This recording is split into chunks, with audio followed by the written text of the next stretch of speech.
እጅግ አስገራሚ መረጃ እየሰማው እገኛለሁ። ፈጣሪ አምላክ ይህንን ሁሉ ነገር እውነት ያድርገው።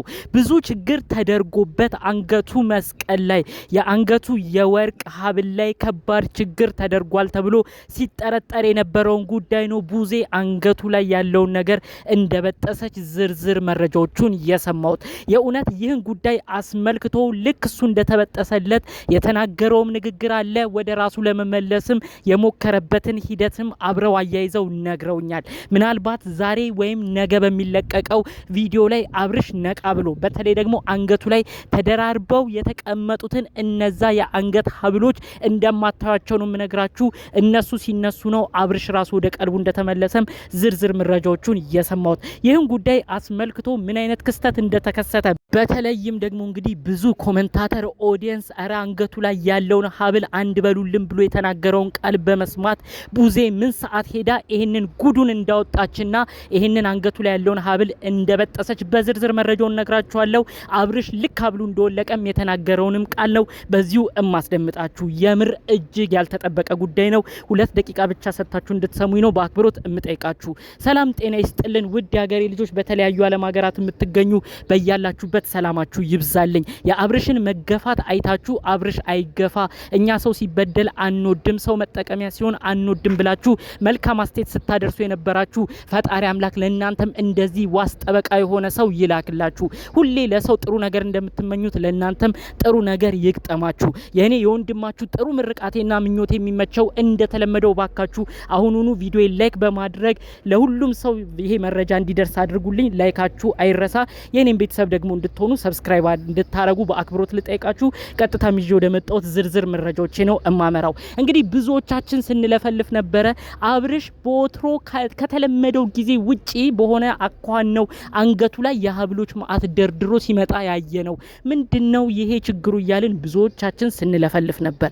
ይህን ጉዳይ ነው ታዲያ እንግዲህ የአብርሽ ታላቅ እህት የሆነችው ቡዜ ሁሉንም በደንብ በመረዳት ኦዲየንስም የተናገረውን ኮሜንታተሮችም አረ ይሄ ነገር ይታሰብበት ያሉትን ቃል በደንብ በማሰብ ነው እንግዲህ አንገቱ ላይ ያለውን ሀብል ለማውለቅ ብዙ ጥረቶች እንዳደረገች መረጃውን እየሰማሁት ማለት ነው። ልክ ለመበጠስ ስትሞክር እንዳትበጥስ ሲከራከራት እንደነበረ ከዛም በመቀጠል ግን ይሄ ነገር አይጠቅምህም ብለው እንደበጠሰችው ልክ እንደተበጠሰ ራሱ ውድቅ እንዳለ ነው መረጃውን እየሰማሁት። እንግዲህ ይህ ጉዳይ በትንታኔ ሲነግሩኝ ምንድነው ያሉት ቡዜ እሳት ለብሳ እሳት ጎርሳ ወደ አብርሽ ወደሚገኝበት ቤት እንዳመራች ከዚህ ቀደም እንደምትናገረው ጊዜ እሱን ስጡኝ አይደለም ያለችው፣ ቀጥታ ይሄ ሀብል ላይ ነው ችግር ያለው ብሎ ብዙ ሰው ስለነገራት ሄዳ ነው እንግዲህ አንገቱ ላይ ያለውን ሀብል ምንጭቅ አድርጋ እንደዚህ ለመገንጠል የሞከረችው። ልክ እሱ ሲገነጠል አብርሽ የሚገርማችሁ ሶፋው ላይ ሄዶ ነው ዝርር አለ ብለው የነገሩኝ። በጣም ነው የገረመኝ። እኔ በዚህን ያህል ደረጃ ወንድምም እንዲሁም ደግሞ የልጁ እናት የሆነች ሩታ እዚህ ልጅ ላይ እንደዚህ ያረጋሉ ብዬ በፍጹም አልጠበቅኩም። ብዙ ኦዲየንስ ብዙ ኮሜንታተር ግን ይህንን አስቀድሞ ገምቶ ተናግሮ ነበረ።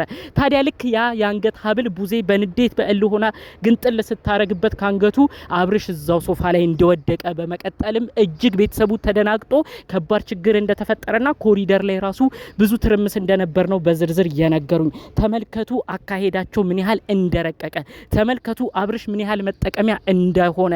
አብርሽ በጤናው አብርሽ በደህናው እንደዚህ እንደማይሆን ብዙዎቻችሁ ገምታችሁ ነበር። ይሄ ነው የሆነው። ይሄ ነው የተፈጠረው። የአንገት ሀብሉ ላይ የሆነ ኃይል እሱን ፍዝዝ የሚያደርገው ድንዝዝ የሚያደርገው ይሄንን በል ይሄንን አትበል ሲባል እሱን እንደሚፈልጉት የሚሆንላቸው እዛ ላይ የተደረገ የሆነ ኃይል ነው።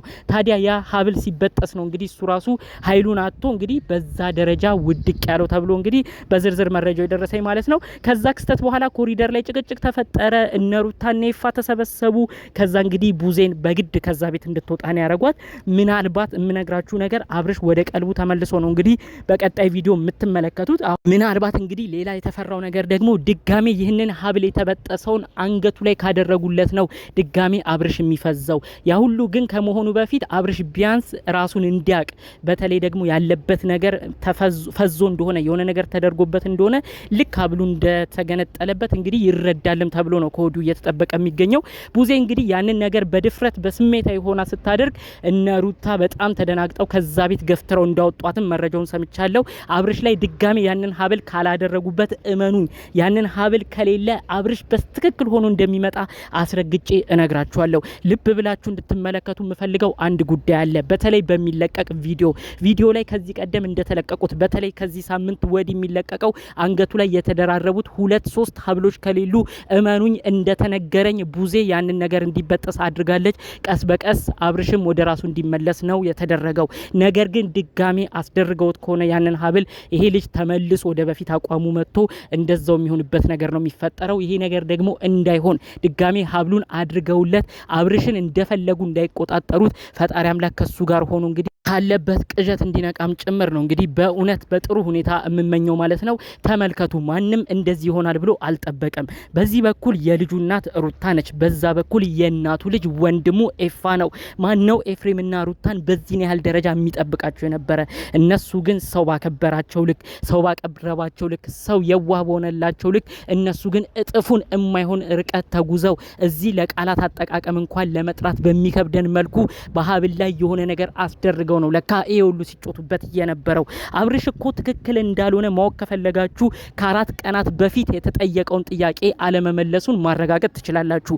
ማን ነው ልብ ብሎ የሰማ? ከ4 ቀናት በፊት ሄርሜላ አንድ ጥያቄን አብርሽን ጠይቀው ነበረ።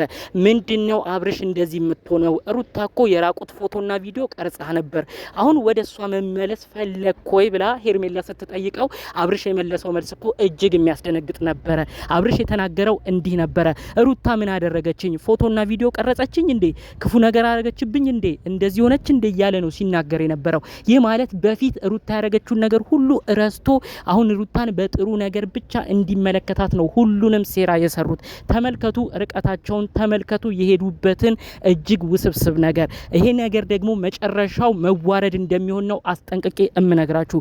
ኤፋና ሩታ አብርሽ ነቅቶ ያንን ሀብል ሙሉ ለሙሉ ካንገቱ ያወለቀ ቀን እናንተ ላይ የሚሆነው ጉዳይ እጅግ ከባድ ነገር ነው። ብዙ ሰው ነው የሚያዝንባችሁ። በተለይ ደግሞ የአብርሽ ትልልቅ ቤተሰቦች የሆኑት ቡታጅራ የሚገኙት በብዙ ጉዳይ ሩታን የሚያከብሯት በተለይም እንግዲህ ሩታን እኔን አያት አድርጋለች ሩታ እያሉ እንግዲህ ብዙ ጊዜ የሚያመሰግኑት ጋሽዬ ራሱ እንግዲህ ይሄ ነገር እውነት ሆኖ ከወጣ ጋሽዬ ራሱ በጣም ማዘናቸው የማይቀር ጉዳይ ነው ማለት ነው። ተመልከቺ ሩታ ምን ያህል ሰው እንደሚያዝንብሽ። ስለዚህ እባክሽ ከእንደዚህ አይነት ድራማ ወጥተሽ በተለይ ደግሞ አብርሽን በግድ ወደ እኔ መልሰዋለሁ የምትይውን ነገር ይህንን ድራማውን ሁሉ ትተሽ በትክክለኛው መንገድ እንድትጓዥም ነው መልእክቴን መናገር የምፈልገው። አያይዤ ደግሞ አንድ ነገር አብርሽ ላይ ባደረግሽ ቁጥር አንቺን የሚያከብሩሽ ለአንቺ ጥሩ ሁኔታ ጥሩ ስም ያላቸውን እነጋሽዬን ሁሉ አስከፍተሽ በእነሱ ራሱ ቂም እንደሚያተርፉብሽ ነው በዚሁ አስጠንቅቄ እምነግርሽ። ይሄ ጉዳይ በአጠቃላይ ለማንም እንደማይጠቅም እዚሁ ደጋግሜ ለመናገር እፈልጋለሁኝ። አብርሽም ካለበት ቅዠት ሁሉ ነቅቶ ወደ ራሱ እንዲመለስም በድጋሜ ጥሩ ምኞቴን እመኝለታለሁ። ከሰሞኑ በሆነው ጉዳይ ግን ብዙዎቻችሁ በተለያዩ ሀሳብ አስተያየት ውስጥ ትገኛላችሁ። አንዳንዶቻችሁም ሄርሜላ ያደረገችው ሰዓት ስለወለቀ ነው አብርሽ አሁን እንደፈዘዘው የምትሏላችሁ፣ ሌሎች ደግሞ በሀብሉ ነው የምትሏላችሁ። እንደው ገለልተኛ በሆነ መልኩ ግን ምንድነው ብላችሁ ታስባላችሁ? የእናንተንም ሀሳብ አስተያየት በኮሜንት ብታሳውቁኝ ደስ ይለኛል። በአጠቃላይ እንግዲህ ይዤ የመጣሁት መረጃ ይህንን ይመስል ነበር። በሌሎች አዳዲስ ቪዲዮዎቻችን እስክንገናኝ ድረስ ሰላሙን ሁሉ ተመኘውላችሁ። ሰላም